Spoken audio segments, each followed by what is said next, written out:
ஸ்ரீஹி ஸ்ரீமதே ராமானுஜாய நமக. ஸ்ரீமதே நிகமாந்த மகாதேசிகாய நமக. ஸ்ரீராம் ஜெய ராம் ஜெய ஜெய ராம், ஸ்ரீராம் ஜெய ராம் ஜெய ஜெய ராம். ஸ்ரீ ஆஞ்சநேய பிரபுவை போல உதவக்கூடியவர் யார் உளர்? அதிலும் ஸ்ரீ ராம ஜெயம் என்று ராமநாமாவை சிந்தித்தால் அங்கே ஸ்ரீ ஆஞ்சநேய பிரபு சகிதமாக நமது சீதா லக்ஷ்மண ராமச்சந்திர மூர்த்தி பிரசன்னமாகி நமது துன்பங்களுக்கு ஒரு முடிவு காட்டுவார்கள்.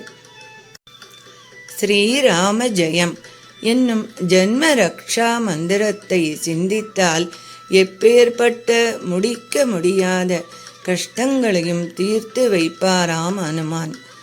ராமநாமாவை சிந்தித்தால் விஷ்ணு சகஸ்ரநாம பாராயணம் செய்த பலன் உண்டாகும் என்று ஈஸ்வரன் கூறுகிறார். ஸ்ரீராம ஜெயம் எழுதுவது ஏன்? ஸ்ரீராம ஜெயத்தை லட்சம் முறை கோடி முறை என எழுதுகின்றனர். வேலை கிடைத்தல், திருமணம், வீடு கிட்டுதல் போன்ற உலக இன்பங்கள் கருதிய வேண்டுதல்களுக்காக இதை எழுதுகின்றனர்.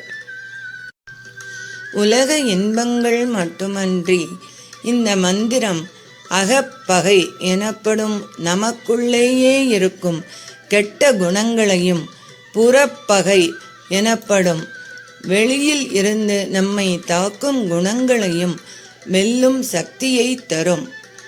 ராம என்ற மந்திரத்துக்கு பல பொருள்கள் உண்டு. இதை வால்மீகி மரா என்றே முதலில் உச்சரித்தார். மரா என்றாலும் ராம என்றாலும் பாவங்களை போக்கடிப்பது என்று பொருள். ராமனுக்குள் சீதை அடக்கம். அதனால் அவரது பெயரையே தானும் தாங்கிக் கொண்டாள். ரமா என்று அவளுக்கு பெயருண்டு. ரமா என்றால் லக்ஷ்மி. லக்ஷ்மி கடாட்சத்தை வழங்குவது ராம மந்திரம். ராம மந்திரம் எழுதுவோர்க்கும் சொல்வோர்க்கும் எங்கும் எதிலும் ஜெயம், வெற்றி உண்டாகும்.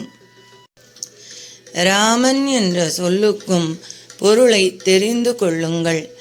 ரா என்றால் இல்லை, மன் என்றால் தலைவன். இது போன்ற தலைவன் இதுவரை இல்லை என்பது இதன் பொருள். முதலில் ராமநாமம் எழுதியவர் யார்? ராமபிரான் ராவணனை போரில் வென்ற செய்தியை சீதையிடம் தெரிவிக்க முதலில் ஓடி வந்தவர் அனுமன்தான். அவருக்கு சீதையை கண்டதும் உணர்ச்சி பெருக்கில் வார்த்தைகள் ஏதும் வரவில்லை. வெற்றி களிப்பில் தேவியின் முன்னர் பணிந்து அம்மா என்று மட்டும் சொல்ல முயன்றார். ஆனால் தழுதழுத்ததால் சொல்ல வந்ததை மணலில் எழுத முயன்றார். சீதையின் முன் மணலில் ஸ்ரீராம ஜெயம் என்று எழுதி காண்பித்தார்.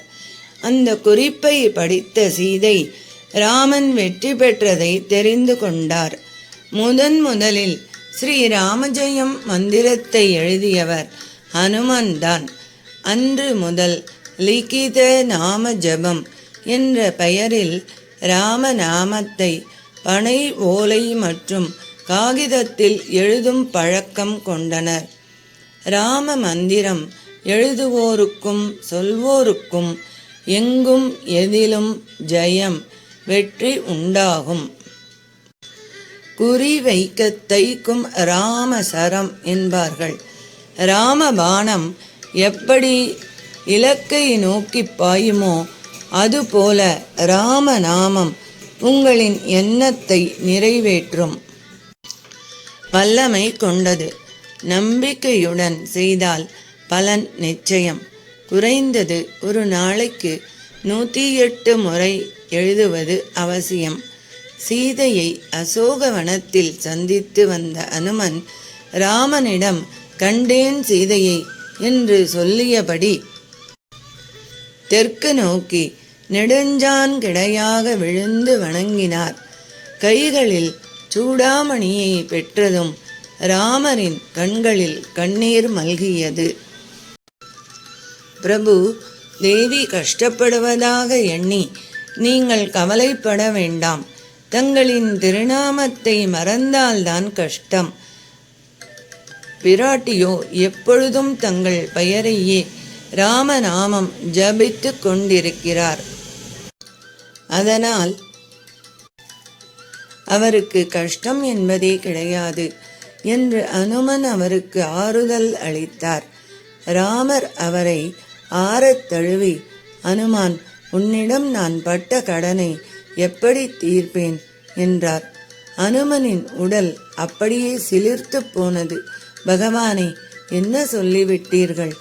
என்னை காப்பாற்றுங்கள் என்று ராமரின் திருவடிகளில் சரணடைந்தார். அப்போது கருணையுடன் அனுமன் தலையை கோதியபடி ராமர் ஆசி வழங்கினார். இவை அனைத்தும் ஹனுமனை துதித்து ஸ்ரீராமஜெயம் எழுதுவதால் ஏற்படும் நன்மைகள். ஒரு குடும்பம் 1008 முறையாவது ஸ்ரீராமஜெயம் எழுத வேண்டும். எந்த மொழியிலும் எழுதலாம். ஒரு நாளைக்கு 108 முறை மட்டுமே ஸ்ரீராமஜெயம் என்று சொல்லிக்கொண்டே எழுத வேண்டும்.